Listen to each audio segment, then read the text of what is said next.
This is going to be a comprehensive guide to give you everything you need to know about the 8th boss fight of the Sunken Temple, Avatar of Hakkar, and how to easily beat him.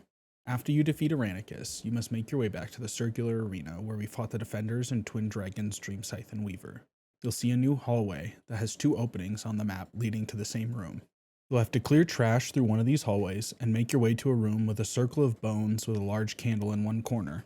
You'll see a dragon skeleton in the center of the circle of bones. Summoning your raid will need the Egg of Hakkar, which is obtained by completing a quest line ending with the god Hakkar and Taneris. I'll leave a link to the quest guide for the first quest in the chain in the description below. As long as someone has the egg, you can fight this optional final boss. If you stick around to the end, I've got some tips to help you clear this boss with ease. This boss has some trash we have to get out of the way before we can fight the Avatar himself. This comes in the form of 4 Atali ritualists, who surround and lock up the Hakkari Bloodkeeper. These ritualists don't have anything special to mention about them, and aren't threatening, so don't waste your mana or cooldowns on downing them quickly. As for the Hakkari Bloodkeeper, he can be a bit more tricky, but he doesn't have to be killed. He is just a 33-second timer till his mana bar is full. As far as his abilities go, they are prevalent, but if you're coordinated with your raid team, he shouldn't cause you too much trouble. His first ability is Bubbling Blood, which launches an AoE shadow damage bolt of blood at his target. For this, you want to have all range stack and move a little when this ability is cast to avoid the damage. Next, we have to worry about Spirit Chains, which is a curse that has a shadow damage dot that slows attack, cast, and movement speed by 50%. If this is dispelled when raid members are nearby, this curse will transfer to all of them that are in range. So you want to make sure to move out of the group and away from any other players to ensure when you are dispelled, the curse doesn't transfer. This curse also lasts 18 seconds, and the same thing will happen if you let it fall off instead of dispelling it. Make sure, if you're dispelling this off other players, you give them ample time to get away from the group. This may be a few seconds longer than you would normally think, due to the 50% movement speed reduction.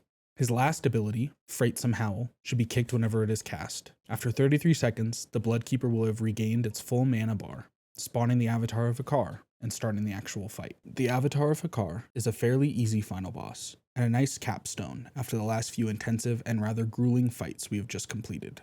The main mechanic in this fight is the debuff Corrupted Blood, which has ticking shadow damage that can be spread to other nearby players. This debuff cannot be dispelled by other players. Instead, the debuffed player has to run around the boss and stand behind the tank to be hit by Drain Blood, which is a conal that will target the tank. Getting hit by this conal will replace the Corrupted Blood debuff with a new debuff called Skeletal, which will reduce all healing to the player by 100% and increase movement speed by 2%, lasting 6 seconds. Make sure to use this time to reposition yourself to the side of the boss with the rest of the raid. He will also cast Blood Nova, which is an unavoidable AoE shadow damage ability that just has to be handled by healers. Rounding out his abilities, we have Curse of Tongues, which will increase the cast time of a player by 50% for 15 seconds, and should be decursed, focusing especially on casters to let them keep full damage or healing uptime. And finally, Insanity, which is a debuff that will make all raid members hostile, buffing their health by 25%.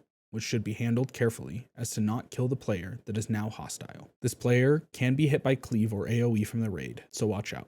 This can be kicked when cast, or can and should be dispelled immediately if the cast goes off. A few tips to help you out with this fight. Tanks, make sure to keep the boss stationary, as this will help make dealing with Corrupted Blood a breeze for the rest of your raid. You also want to save any defensive cooldowns for after Drain Blood is cast, as you won't be able to be healed for 6 seconds. You'll also receive the Skeletal debuff, just like the members who got Cursed Blood dispelled off of them. For healers, you want to make sure the tank is topped off and or given externals when Drain Blood is about to go off, to keep them healthy for the 6 seconds that they cannot be healed. A final tip for the DPS, save any gap closing abilities you have for Spirit Chains or Corrupted Blood debuffs, so you can move away from your raid as quickly as possible to keep it from being spread to other players. It's easy for these spreadable debuffs to quickly get out of control and wipe the raid. Hopefully, with these tips, you can keep the debuffs under control and this fight will be a breeze. If you follow this guide, I know you'll be 8 out of 8 in no time and have cleared all of Sunken Temple and be ready to pull all of these bosses on farm, get geared, and get ready for everything else Season of Discovery has to offer. I hope you found this guide helpful and have some success in raid night, whether you're pugging or running Sunken Temple with your guild. Don't forget to send this video to your tanks and your raid leader so you can clear the 8th boss fight of Sunken Temple with ease. A like and a follow help out the channel a ton. I'll be streaming more WoW content over on my Twitch channel at twitch.tv/thatsdylan. You'll find more Sunken Temple raid guides in the linked playlist. Thanks for watching.